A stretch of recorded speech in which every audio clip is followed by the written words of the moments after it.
평안하십니까? 2022년 9월 23일 말씀 묵상 기도와 함께 시작하겠습니다. 우리 함께 기도합니다. 사랑과 은혜가 풍성하신 하나님 아버지, 이번 한 주간도 하나님의 은혜로 살아왔음을 고백합니다. 오늘도 주의 은혜 가운데 거하고 하나님을 기쁘시게 하고 또 하나님께 감사하고 찬양하며 사는 오늘 하루가 되기를 소원합니다. 하나님 말씀을 읽고 듣고 묵상합니다.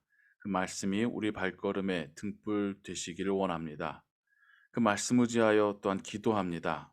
기도 가운데 하나님께서 주시는 위로와 소망을 받아 누리게 하여 주옵소서. 모든 것 주께 의지하오며 주 예수 그리스도의 이름으로 기도하옵나이다. 아멘.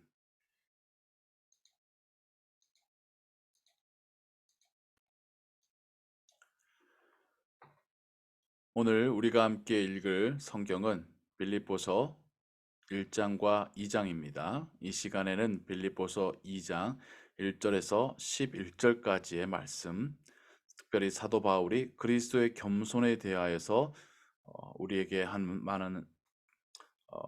주는 하나님의 말씀을 같이 읽고 묵상하도록 하겠습니다. 그러므로 그리스도 안에 무슨 권면이나 사랑의 무슨 위로나 성령의 무슨 교제나 긍휼이나 자비가 있거든 마음을 같이하여 같은 사랑을 가지고 뜻을 합하며 한 마음을 품어 아무 일에든지 다툼이나 허영으로 하지 말고 오직 겸손한 마음으로 각각 자기보다 남을 낮게 여기고 각각 자기 일을 돌볼 뿐더러 또한 각각 다른 사람들의 일을 돌보아 나의 기쁨을 충만하게 하라. 너희 안에 이 마음을 품으라. 곧 그리스도 예수의 마음이니 그는 근본 하나님의 본체시나 하나님과 동등됨을 취할 것으로 여기지 아니하시고 오히려 자기를 비워 종의 형체를 가지사 사람들과 같이 되셨고 사람의 모양으로 나타나사 자기를 낮추시고 죽기까지 복종하셨으니 곧 십자가의 죽으심이라. 이러므로 하나님이 그를 지극히 높여 모든 이름 위에 뛰어난 이름을 주사 하늘에 있는 자들과 땅에 있는 자들과 땅 아래에 있는 자들로 모든 무릎을 예수의 이름에 꿇게 하시고 모든 입으로 예수 그리스도를 주라 시인하여 하나님 아버지께 영광을 돌리게 하셨느니라. 이것은 하나님의 말씀입니다. 아멘.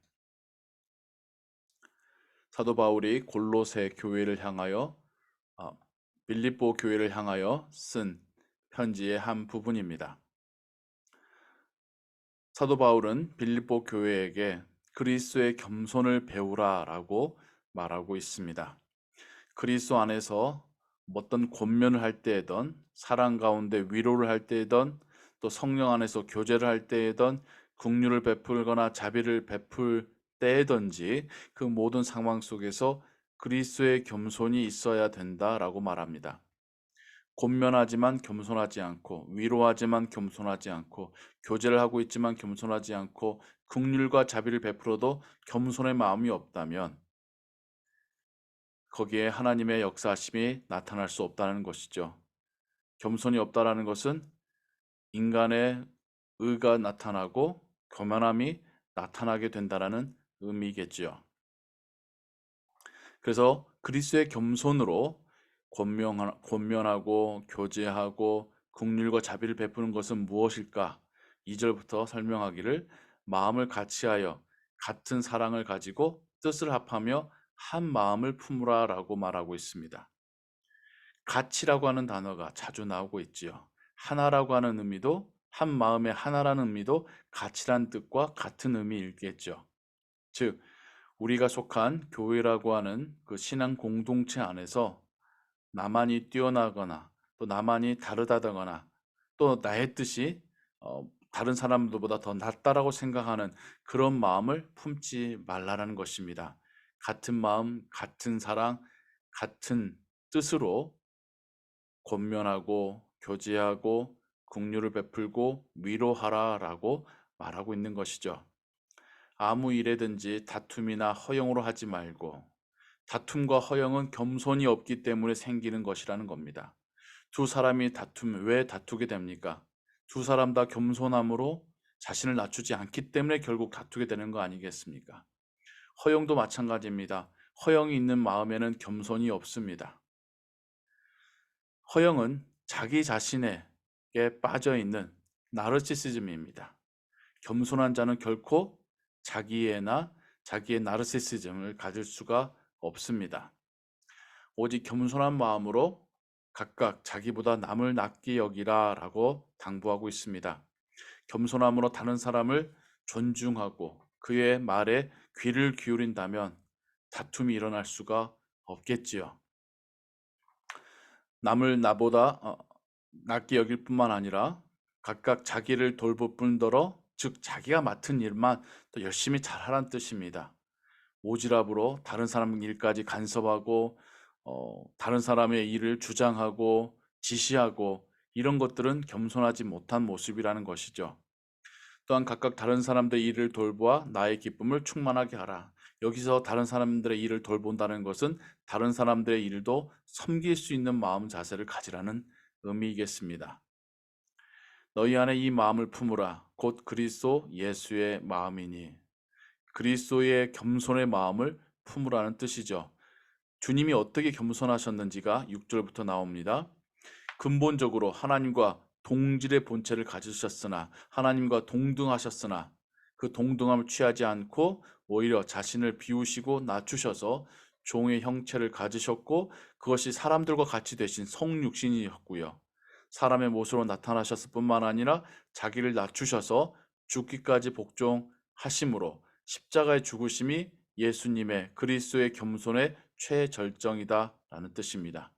그리고 그 그리스도의 겸손으로 인한 결과가, 하나님께서는 먼저는 그리스도 예수를 모든 이름 위에 뛰어난 이름으로 높이시고 영광 중에 하늘 보좌로 올리셨고, 하늘에 있거나 땅에 있거나 땅 아래에 있는 이미 죽어 있는 자들마저도 모든 무릎을 예수의 이름에 꿇게 하셨다라고 말합니다. 겸손한 자를 높이시는 하나님을 예수님을 통해서도 보게 되는 것이고요. 뿐만 아니라 모든 입이 예수 그리스도를 주라 시인하여 하나님 아버지께 영광을 돌리게 하셨느니라. 또한 겸손한 예수님의 그 사역을 인하여서 모든 이들이 하나님께 영광을 돌리게 하셨다라고 말하고 있습니다. 이것은 우리에게도 동일하게 적용이 되지요. 우리가 겸손하게 사역할 때에 우리가 스스로를 높이는 것이 아니라 하나님께서 우리를 높여주실 것입니다. 우리가 겸손하게 일할 때에 영광이 하나님께 올려지게 될 것입니다. 오늘도 하루의 삶을 살아가며 그리스도의 겸손을 닮아 그 겸손의 마음으로 교제하고 권면하고 위로하고 긍휼과 자비를 베푸시는 하루 되시기를 주님의 이름으로 축원합니다. 기도하겠습니다. 하나님 아버지, 그리스도의 겸손을 배우기를 원합니다. 우리가 그리스도의 겸손을 닮아가기를 원합니다. 그 겸손의 모습으로 가족을 섬기고 이웃을 섬기고 교회를 섬기기를 원합니다. 그래서 그 영광이 하나님께 올려지기를 소원합니다. 부족하지만 하나님께서 사용하실 때에 겸손함으로 일하게 하시고, 또한 그 열매를 하나님께서 받으시옵소서. 오늘도 살아가는 하루의 삶 가운데 주의 성령이 우리와 동행하시어 우리로 겸손케 하시기를 원하옵나이다. 주 예수 그리스도의 이름으로 기도하옵나이다. 아멘. 주기도문합니다. 하늘에 계신 우리 아버지여, 이름이 거룩히 여김을 받으시오며 나라의 임하옵시며 뜻이 하늘에서 이룬 것 같이 땅에서도 이루어지이다. 오늘날 우리에게 일용할 양식을 주옵시고, 우리가 우리에게 죄진 자를 사하여 준 것 같이 우리 죄를 사하여 주옵시고, 우리를 시험에 들게 하지 마옵시고 다만 악에서 구하옵소서. 대개 나라와 권세와 영광이 아버지께 영원히 싸움나이다. 아멘. 계속해서 기도 찬양과 함께 기도하시고 오늘 하루의 삶도 하나님의 은혜 가운데 평안하시기 바랍니다.